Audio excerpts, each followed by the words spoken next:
A los 33 años, Jesús fue condenado a muerte, la peor muerte de la época. Solo los criminales eran condenados como Jesús. Los evangelios nos dicen que Jesús comenzó a sudar sangre cuando estaba orando en el Monte de los Olivos. Esto no es un lenguaje poético, sino una condición médica llamada hematidrosis. No es muy común, pero puede darse cuando hay un alto grado de sufrimiento psicológico. Lo que sucede es que la ansiedad severa provoca la secreción de químicos que rompen los vasos capilares en las glándulas sudoríficas. Como resultado, hay una pequeña cantidad de sangrado en las glándulas y el sudor emana mezclado con sangre. Esto provocó que la piel quedara extremadamente frágil, de modo que cuando Jesús fue flagelado por el soldado romano al día siguiente, su piel ya estaba muy sensible. Ya Jesús estaba debilitado por lo sucedido en el huerto y la noche entera sometido a falso juicio y golpizas y cárcel. Las flagelaciones romanas eran conocidas por ser terriblemente brutales. Generalmente consistían de 39 latigazos. El soldado usaba un látigo con tiras de cuero trenzado con bolas de metal entretejidas. Cuando el látigo golpeaba la carne, esas bolas provocaban moretones o contusiones, las cuales se abrían con los demás golpes, y el látigo también tenía pedazos de huesos afilados, los cuales cortaban la carne severamente. La espalda quedaba tan desgarrada que la espina dorsal a veces quedaba expuesta debido a los cortes tan profundos. Los latigazos iban desde los hombros pasando por la espalda, los muslos y las piernas, mientras continuaba la flagelación. Las laceraciones rasgaban hasta los músculos, producían jirones temblorosos de carne sangrante, las venas de las víctimas quedaban al descubierto y los mismos músculos, tendones y las entrañas quedaban abiertos y expuestos.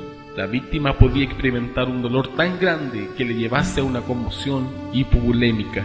Hipovolémica quiere decir que la persona sufre efectos de la pérdida de una gran cantidad de sangre, la cual causa 4 efectos. Primero, el corazón se acelera para tratar de bombear sangre que no existe. Segundo, baja la presión sanguínea, lo que provoca un desmayo o colapso. Tercero, los riñones dejan de producir orina para mantener el volumen restante.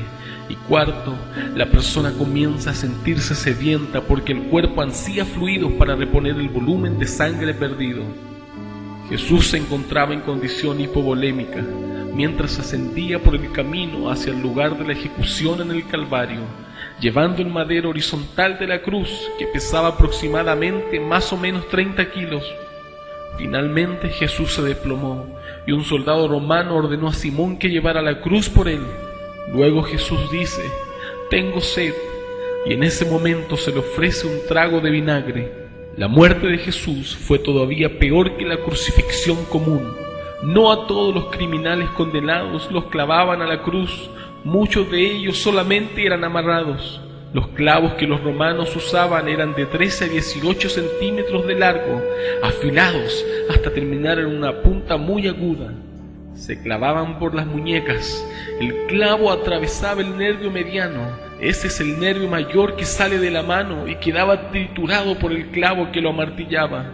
Al romper ese tendón y por tener sus muñecas clavadas, Jesús fue obligado a forzar todos los músculos de su espalda para poder respirar. El dolor era tan insoportable que literalmente no existía palabras para describirlo.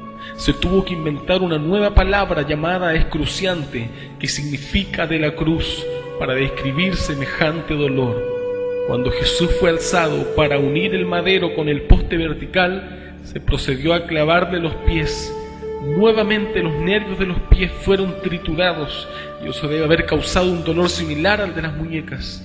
Al momento de estar en posición vertical, sus brazos se estiraron intensamente, probablemente 15 centímetros de largo, y ambos hombros debieron haberse dislocados, lo que confirmaba lo escrito en Salmos 22: «Dislocados están todos mis huesos». Una vez que la persona cuelga en posición vertical, la crucifixión es una muerte lenta y agonizante por asfixia. La razón es que la presión ejercida en los músculos pone el pecho en la posición de inhalación. Básicamente, para poder exhalar, el individuo debía apoyarse en sus pies, para que la tensión de los músculos se alivie por un momento. Al hacerlo, el clavo desgarraría el pie hasta que quede finalmente incrustado en los huesos tarsianos.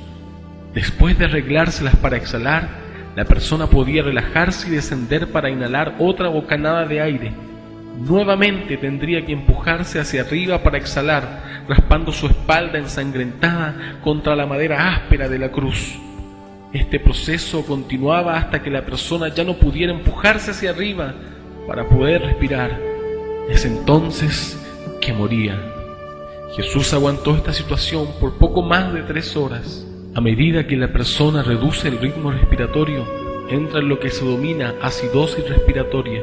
El dióxido de carbono de la sangre se disuelve como ácido carbónico, lo cual causa que aumente la acidez de la sangre.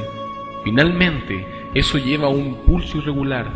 De hecho, al sentir que su corazón latía en forma errática, Jesús hubiera dado cuenta de que estaba a punto de morir, y es entonces que pudo decir: Padre, en tus manos encomiendo mi espíritu. Y luego murió de un paro cardíaco.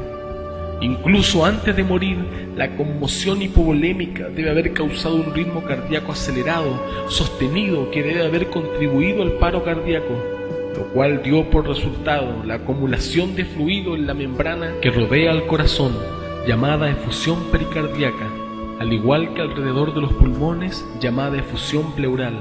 Para acelerar la muerte, los soldados quebraban las piernas de los crucificados, utilizando para ello una lanza romana para despedazar los huesos de la parte inferior de las piernas. Eso evitaba que la persona empujara hacia arriba con las piernas para poder respirar, así que la muerte le seguía en cuestión de minutos. En el Nuevo Testamento se nos dice que los huesos de Jesús no fueron quebrados como ocurrió con los otros crucificados. Esto fue así porque los soldados habían confirmado que Jesús había muerto. Así se cumplió la profecía del Antiguo Testamento acerca del Mesías, donde se dice que ninguno de sus huesos sería quebrado. Pero el soldado romano, para confirmar la muerte de Jesús, le clavó la lanza en su costado derecho. La lanza atravesó el pulmón derecho y penetró el corazón. Por lo tanto, cuando se sacó la lanza, salió fluido claro como el agua, seguido de un gran volumen de sangre, tal como lo describe Juan, uno de los testigos oculares en su evangelio. Además, hay que mencionar la humillación que sufrió por el desprecio y las burlas cargando su propia cruz por casi 2 kilómetros, mientras la multitud le escupía el rostro y no dejaba de lanzar piedras. En verdad, apenas habrá quien muera por un justo. Por un hombre de bien tal vez se atrevería uno a morir, mas la prueba de que Dios nos ama es que Cristo, siendo nosotros todavía pecadores, murió por nosotros. ¿Con cuánta más razón, pues, justificados ahora por su sangre, si cuando éramos enemigos fuimos reconciliados con Dios por la muerte de su Hijo? ¿Con cuánta más razón, estando ya reconciliados, seremos salvos por su vida? Y no solamente eso, sino que también nos gloriamos en Dios por nuestro Señor Jesucristo, por quien hemos obtenido ahora la total reconciliación para con Dios.